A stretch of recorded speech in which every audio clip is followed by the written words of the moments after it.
Hello friends, welcome to Tamil Village Cooking. இன்னைக்கு நம்ம சேனல்ல ஒரு சூப்பரான பாயாசம் ரெசிபி தான் பார்க்க போறோம். அது என்னன்னு பாத்தீங்கன்னா சுவையான பாசி பருப்பு பாயாசம் எப்படி செய்யணும்னு பார்க்க போறோம். வாங்க வீடியோக்குள்ள போய் இந்த டேஸ்டியான பாயாசம் ரெசிபியை எப்படி செய்யறதுன்னு பார்க்கலாம்.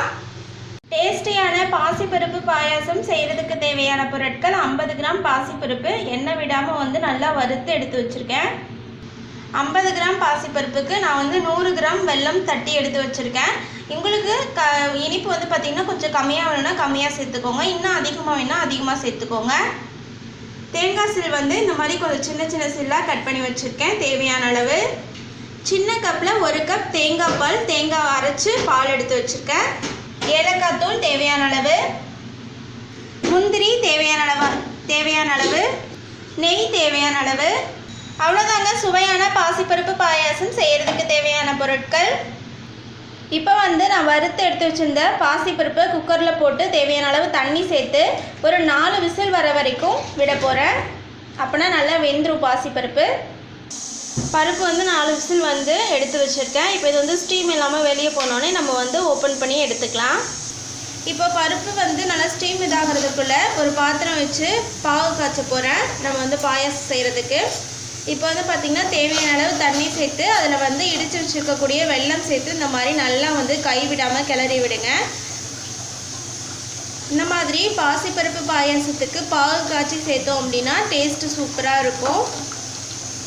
இப்போ பாசிப்பருப்பு வேக வச்சதை இதில் பாத்திரத்தில் மாற்றி வச்சுருக்கேன். இப்போ நான் பாகு காய்ச்சி எடுத்து இதில் வடிகட்டி சேர்த்துக்க போகிறேன். இப்போ இந்த பாகு கூட இந்த மாதிரி நல்லா மிக்ஸ் பண்ணி விட்டுருங்க பருப்பை. இப்போ ஒரு பாத்திரத்தை அடுப்பில் வச்சுட்டு நான் மிக்ஸ் பண்ணி வச்சுருந்த பாகு காய்ச்சினதையும் பாசிப்பருப்பு வேக வச்சது ரெண்டையுமே நல்லா மிக்ஸ் பண்ணி இந்த பாத்திரத்தில் சேர்த்துருக்கேன். இப்போ தேங்காய் பால் சேர்த்துக்கலாம்.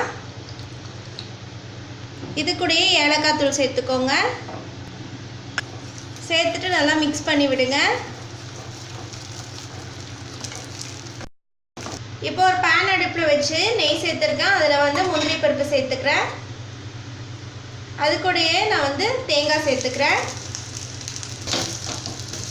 நல்லா நெய்யோட நல்லா இந்த மாதிரி நல்லா வறுத்து விடுங்க. நெய்யில் வறுத்து நம்ம சேர்த்தோம் அப்படின்னா நல்லாயிருக்கும், மனமும் நல்லாயிருக்கும், டேஸ்ட்டும் சூப்பராக இருக்கும். இப்போ பால் சேர்த்து பாயாசம் நல்லா கொதிச்சிட்ருக்கு. இந்த டைமில் நம்ம நெய்யில் வறுத்த தேங்காய் துருவல், முந்திரி பருப்பு ரெண்டுமே சேர்த்துக்கலாம். சேர்த்துட்டு நல்லா கிளறி விடுங்க. பாருங்கள், இந்த மாதிரி நல்லா கொதித்து சுற்றி நுரக்கட்டி வர டைமில் நம்ம ஸ்டவ் ஆஃப் பண்ணிடலாம். அவ்வளோதாங்க சுவையான பாசிப்பருப்பு பாயாசம் ரெடி ஆகிடுச்சு. நம்ம நார்மலாக ஜவ்வரிசி சேமியா வச்சு பாயாசம் செய்கிறதுக்கு இந்த மாதிரி கொஞ்சம் வெரைட்டியாக செஞ்சோம் அப்படின்னா குடிக்கிறதுக்கும் டேஸ்ட்டு செம்மையாக இருக்கும். எல்லோரும் கொஞ்சம் விரும்பியும் குடிப்பாங்க. இந்த ரெசிபியை உங்கள் வீட்டு கிச்சனையும் மறக்காமல் ட்ரை பண்ணி பாருங்கள். ட்ரை பண்ணி பார்த்துட்டு பிடிச்சிருந்தா எங்கள் தமிழ் வில்லேஜ் குக்கிங் சேனலை லைக் பண்ணுங்கள், கமெண்ட் பண்ணுங்கள், சப்ஸ்கிரைப் பண்ணுங்கள். அப்படியே கூட இருக்கக்கூடிய பெல் ஐக்கானையும் ப்ரெஸ் பண்ணிடுங்க. அது மட்டும் இல்லாமல் இதே மாதிரி உங்களுக்கு பிடிச்ச ரெசிபிஸோட குக்கிங் வீடியோஸும் பார்க்கணுன்னு ஆசைப்பட்டீங்கன்னா அந்த நேமை மட்டும் எங்கள் சேனலோட கமெண்ட் பாக்ஸில் மறக்காமல் கமெண்ட் பண்ணுங்கள். அதுக்கான குக்கிங் வீடியோவை நாங்கள் கண்டிப்பாக அப்லோட் பண்ணுவோம். தேங்க்யூ.